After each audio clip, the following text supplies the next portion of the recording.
Sem mais explicações, a cena mudou abruptamente. Não era mais Mu, mas alguém completamente diferente. Alguém que acabara de derrotar o Lorde Demônio após uma batalha exaustiva. A sensação de vitória era avassaladora e essa pessoa não poderia estar mais feliz. Mas aquilo não era a vida real. Era apenas a cena final de um videogame que um jogador havia terminado momentos antes. Esse jogador era um jovem de 17 anos chamado Lee Ho, um perdedor que sentia uma inveja dolorosa dos heróis dos jogos que jogava, aqueles protagonistas sortudos que sempre conseguiam reunir enormes haréns de garotas fofas durante suas aventuras absurdas. Enquanto os créditos do jogo rolavam na tela, Lee Ho suspirou, desejando que sua vida fosse como a deles. De repente, Lee soltou o celular, que escorregou de sua mão e caiu em queda livre. Em poucos segundos, o aparelho atingiu o chão com um estrondo alto, quebrando-se em pedaços. Foi então que ficou claro o motivo. Lee Ho estava na beira de um prédio de 3 andares, pronto para acabar com sua vida, sem ter mais nada pelo que viver. Seu corpo tremia e estava coberto de ferimentos. Ele sussurrou um adeus amargo para o mundo cruel e injusto antes de saltar.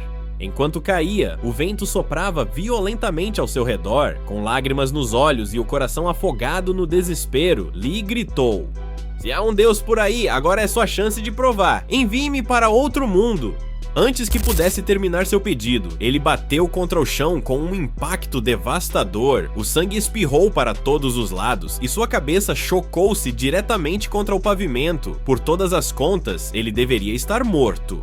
Mas então algo estranho aconteceu. As mãos de Lee começaram a tremer descontroladamente. Seu peito se moveu e de repente ele começou a respirar de forma ofegante, como alguém que acabara de ser salvo do afogamento. O que ele não sabia era que a alma do deus Mu havia possuído seu corpo no exato momento em que ele atingiu o solo. Agora, Mu foi forçado a suportar a dor insuportável do corpo quebrado e dilacerado de Lee, sem entender o que havia acontecido. Enquanto isso, a alma de Lee foi transportada para o reino divino. Ele estava ali, completamente chocado, sua mandíbula quase tocando o chão, mas o que o surpreendeu não foi apenas estar em um lugar sobrenatural, e sim estar diante de um imenso dragão, um que definitivamente não parecia feliz em vê-lo. A surpresa era mútua. O próprio dragão ficou atônito, não esperava ver um humano tão cedo no reino divino, assim como Lee, que certamente não esperava que a primeira coisa que veria após morrer fosse um enorme e furioso dragão o encarando. Agora, vamos dar um passo atrás e ver o que realmente aconteceu 10 segundos antes desse incidente. O deus Mu estava ali, com seu sorriso característico, tocando a superfície de uma mini terra diante dele. Como mencionei antes, ele não estava nem um pouco preocupado em deixar seu corpo indefeso para trás. Ele tinha uma confiança absoluta, talvez até demais. O pequeno dragão tentou alertá-lo, implorando que ele pensasse melhor, mas Mu, impetuoso como sempre, ignorou os avisos sem hesitar. Num piscar de olhos, ele enviou sua alma para a terra, trocando de lugar com a alma de Lee Ho. O que aconteceu a seguir foi totalmente inesperado. Assim que Mu entrou no corpo de Lee, percebeu que estava em uma situação extrema, sem tempo para se adaptar, sem qualquer aviso. Ele já estava em queda livre, despencando a uma velocidade absurda.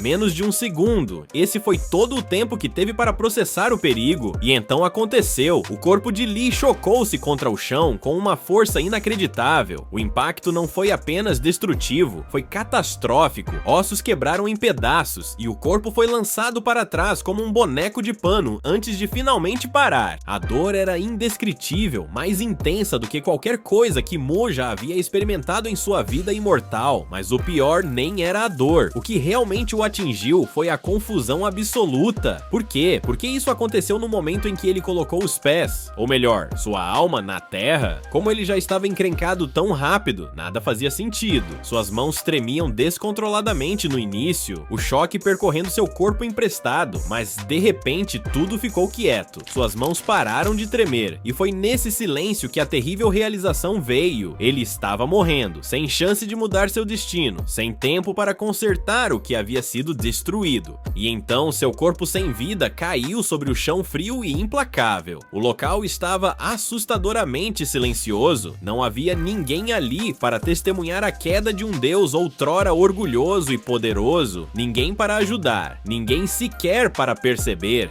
Mas essa não era o fim para Mu, não ainda. Como você sabe, alguns músculos humanos se movem sem controle consciente. Esses são chamados de músculos involuntários, como o coração e os órgãos internos. Para Mu, que havia treinado seu corpo por 3 milhões de anos, ele havia alcançado o ápice absoluto da compreensão da anatomia humana. Isso lhe permitia controlar consciente e completamente cada parte de seu corpo, incluindo seus vasos sanguíneos e órgãos internos. Nada estava fora de seu alcance, e foi exatamente assim que, poucos segundos depois de morrer, seu coração começou a bater novamente. A dor era insuportável, até mesmo para alguém como Mu, mas ao forçar seu sangue a fluir por seus vasos e reparar seu coração, ele conseguiu estancar o sangramento. Devagar, mas de forma certeira, Mu começou a se levantar, como se nada houvesse acontecido, mesmo que seu corpo ainda estivesse gritando de dor. Mas, em vez de ficar furioso com a situação caótica,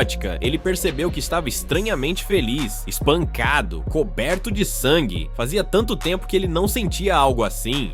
Essa sensação lhe deu certeza de que havia feito a escolha certa ao vir para cá. Seu próximo passo foi vasculhar as memórias de Lee Ho para entender que tipo de vida aquele jovem levava. Não demorou muito para que ele soubesse de tudo sobre Lee. Com esse conhecimento, Mu decidiu ir para a casa de Lee, seu novo refúgio, para definir seus próximos passos. Surpreendentemente, Mu encontrou dificuldade para andar com as pernas fracas e feridas de Lee. Então, como um macaco, ele usou as mãos para se apoiar, tanto para se mover mais rápido quanto para aliviar a pressão sobre as pernas. Pouco tempo depois, ele finalmente chegou à casa de Lee. A primeira coisa que notou foi que um gato havia deixado um cocô bem na frente da janela. Ao entrar na pequena casa, que mais parecia um porão, Mu se sentou na cama rangente e começou a refletir sobre o que havia aprendido sobre a vida de Lee até agora.